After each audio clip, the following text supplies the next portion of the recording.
My pager went off. I read the notes, but I didn't think it was anything. Engine 15, Tower 500, dwelling 729 East Wind Circle, Upper Dublin Township. Engine 15, Tower 500, dwelling 729 East Wind Circle. The adrenaline, it's keeping the adrenaline in check, the pain. I mean, even doing this after 11 years, you still get that giddiness. It's flying 729 East Wind Circle, picture on the scene, fire sign spreading to the house. You know, your driver knows where he's going to a point. He doesn't know hydrants. He doesn't know different routes and stuff like that. So riding the front seat, you wanna figure out your route. You got to try to figure out where other trucks are going to be coming in, so you can get a good staging area. You want to find your nearest hydrant. Like the book says, there's a hydrant right east and Eastwood. I don't see it, so make sure you weigh in from Eastwood and Cole. Okay. Maybe 300 foot, inch and 3/4 to the rear.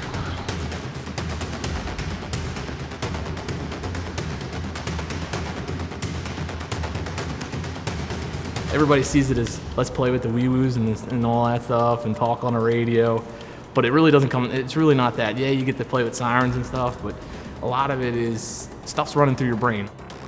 It is definitely something that you want to have to do. It's a lot of time, especially this day and age. Before, it used to be a smaller time command and stuff like that, but it takes a certain kind of people to want to go in and run. You can't, it's not just every day Joe Schmo off the street comes in and do it. But like, there are people who say they're born with, firefighter in their blood. I wouldn't say that's necessarily true, but it does go down the line. It's amazing when you show up to a fire call and they're like, wow, there's actually a female firefighter on the truck. They think it's cool. They ask me how I do it and how much I get crap from people about being a female firefighter. I just tell them I just push the guys around. They make fun of me and I just make fun of them back. I try to not kind of boast it out there, but I kind of want to be treated as equal, which I am around here, which I like. That's why I like Rousey Fire Company.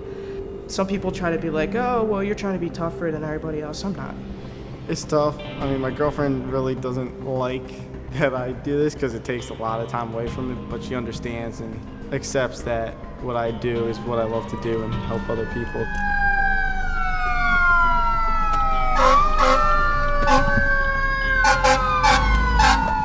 And I'm sitting backwards in the truck because our trucks have backward seats, and I was on the engine at the time. We got there and everybody's like, oh man, this fire is huge. I'm like, yeah, okay. I turn around, the fire was huge.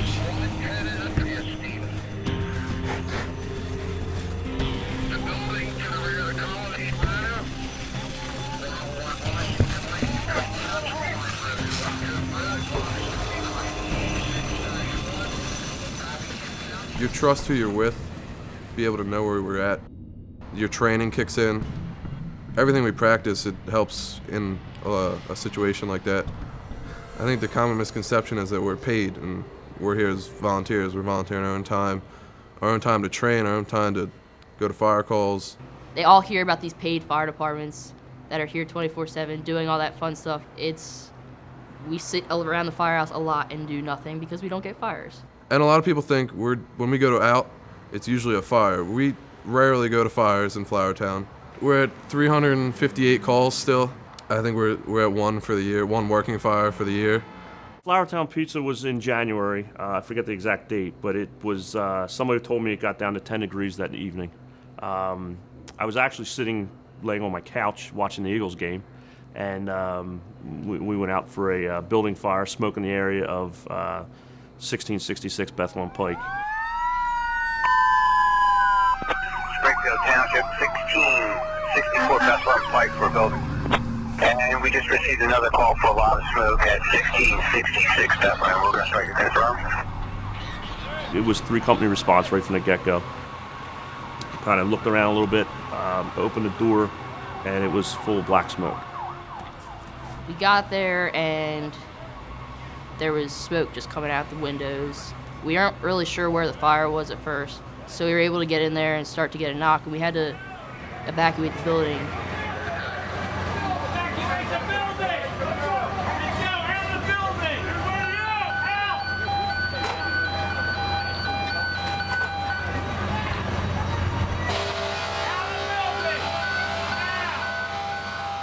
As soon as they pulled the ceilings, the fire went over their back, was behind them. The roof ended up collapsing right after we pulled everybody out. So that was definitely a big thing that happened that nobody really knew about. It collapsed and we just got out when it collapsed. Puts a lot of stress on me. Not only just Jake, but all the young kids that are in the fire service today. Not only do we have to watch them, I got to watch my son, make sure he gets home. We have to make sure that everybody comes home safe. It's very nerve-wracking having your family members that are like my father. It's very nerve-wracking to have that because he's there, my grandfather's there. I mean, it makes me nervous, even all the older guys here.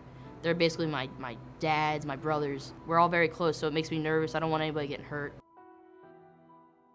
Making sure that the firemen and the guys that are there with you are okay with what's going on, seeing these issues that we see, that's always a challenge.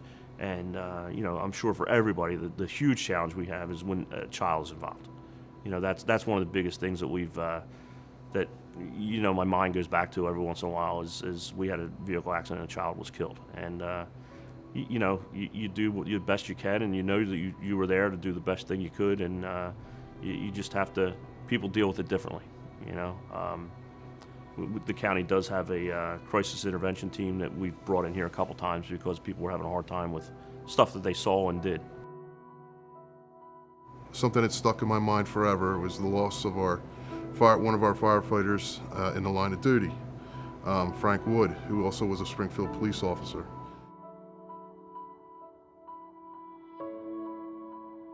He was assisting on getting a lady out of a nursing home in a smoking environment. He carried her out later down and himself had a massive heart attack.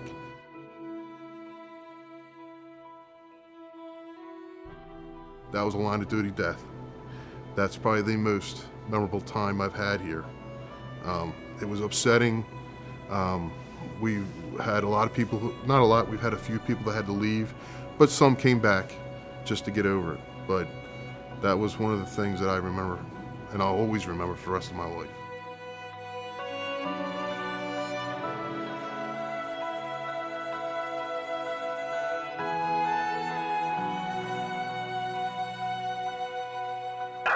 Units responding, Minor Street, Knoxtown Borough. 927, heavy smoke in the front and rear of the building. Copy on the primary. I'm not sure if all the victims are out. I got Bridgeport coming in to do a secondary search. Spitfire, it's a teenage boy that jumped out of a third floor window of a burning building. 27, you're going to have to lay for line. Affirm, you have 2 ambulances en route.